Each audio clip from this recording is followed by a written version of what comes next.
Greetings everyone, welcome to Chess Advanced, and this game is from the Fujairah Global 2025. With the white pieces, we have Zhu Jiner. Zhu Jiner has been playing spectacular chess in the open section. She's in the top 10 list of Fujairah Global, and she's been playing amazingly. She's here, I think, 4 out of 6, and the top person at the person at the very top here, the leader is, I think, 4.5, and that's, I guess, Pranav. And with the black pieces, we have Ukrainian Grandmaster Yuriy Kuzubov. So let's see how this game goes. This is the first round of the Fujairah Global. I've been just a little bit late covering up all the games, so just not been able to show this, but better late than never. So here, just without further ado, let's start with this. Here, e4, e5. We have knight to f3, knight to c6, and bishop to c4. We have the Italian game on the board: bishop to c5, c3, knight to f6, and just d3.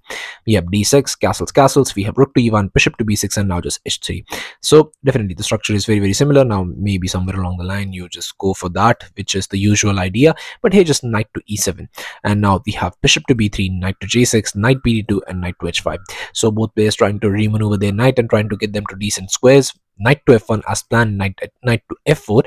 Knight to f4 maybe just a bit too over advanced, because what are you going to do now in this position? Because simply because of the fact that maybe you think that there is some pressure, you can just sack the bishop, and somewhere along the line you can just put the queen into the game, and maybe, just maybe, you'll be able to checkmate your opponent. It's never gonna happen. It's never gonna happen.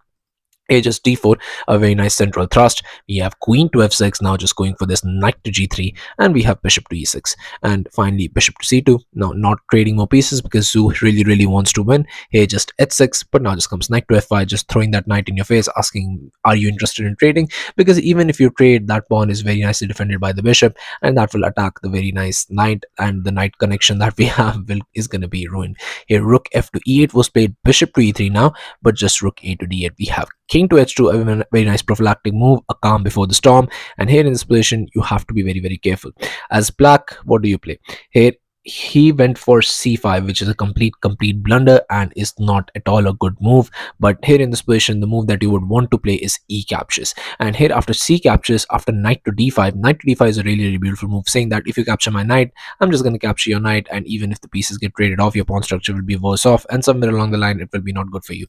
So here after e captures, most likely bishop to f5, bishop comes on f5, bishop captures, queen captures, and yes, black will be really fine here. But after c5, the problem with c5 is that it doesn't work. I mean, it just doesn't work.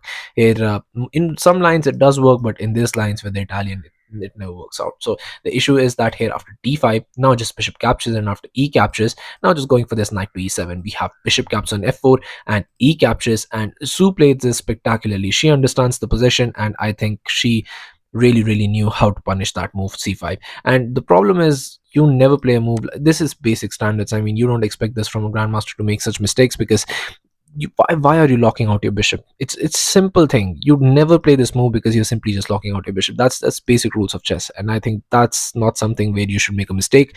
Here rook to e4, but now just comes this rook to f8, queen to d2 now, but just g5. And now Zhu goes for f captures en passant. We have knight captures, we have rook a to e1, and just rook to d7. So Zhu's position is spectacular here. Somewhere along the line, this is also going to come in. Maybe a move like h4, h5 in the future. So it just looks very nice. I mean, naturally, it just looks very nice. Here, rook to a4 now, just trying to go after the queen side pawns. We have bishop to d8, trying to remaneuver the bishop. Now you're going to have to waste tempo with getting the bishop into the game, because you just locked in, and Zhu was able to find the d5 thrust, and it's just not a position you want to have, and definitely not a position you want to have in the first round of the tournament. But Zhu is definitely going to take advantage of this. Rook captures on a7 was played by Zhu. We have knight to e5, and now just going for knight captures, d captures, queen to d3, and there are some trouble in this position, and there is not many ways you can actually do away with that trouble. Here queen to g7, defending everything. But now in this position, what do you play? The best move in this position, the best move, I'm going to ask you to pause the video and try and find out this tactic, which wins you well, a very nice position. But that's all I can say, so have at it.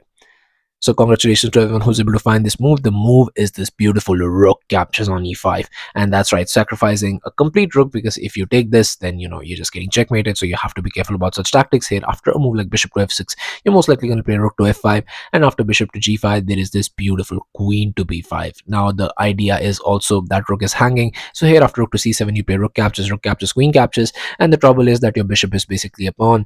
There is an amazing pass pawn on the d file. I'm up so many pawns, and this pawn is going to fall soon. Your king side is shattered already, and this bishop is on the very nice diagonal. You're not surviving this game, whatever you do. But here after bishop to a4, we have c4 now, but now just go for this queen to f3, and still Zhu is very nicely winning. Also, the rook is threatened, and now just bishop to b6, saying that if you capture my rook, I'm just going to capture yours. So here, just bishop captures. Bishop captures. The endgame is favorable to Zhu. So here, bishop to b5. But now here in this position, you have to be very careful. Again, the position is not that good for black. This pass pawn is very strong. A move like rook to d8 just comes in mind, and it would have been the best move in this position, because here, if you, even if you go for bishop caps on c4, that is going to eventually come. You cannot save that pawn.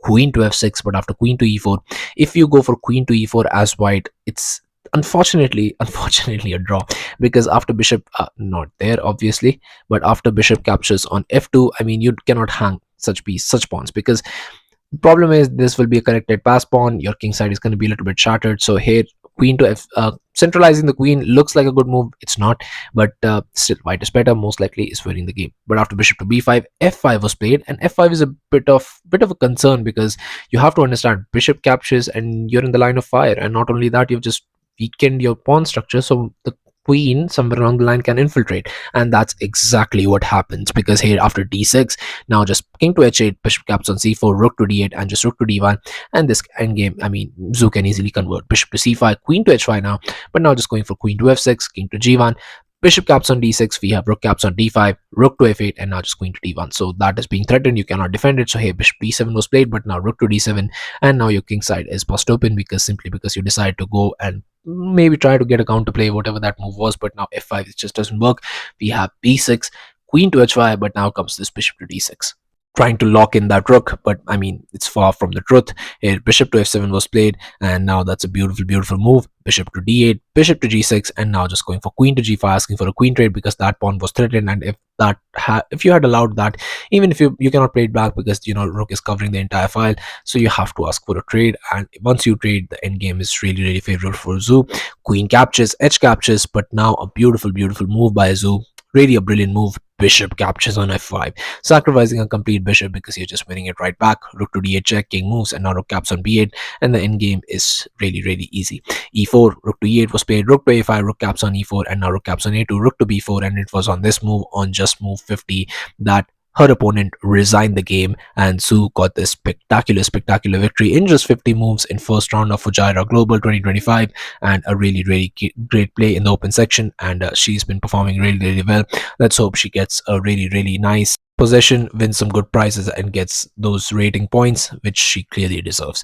So yeah, thank you all for watching. I'll be coming back with games like these, so stay tuned to the channel, stay updated, and I'll be seeing you guys very soon. Thank you all for watching.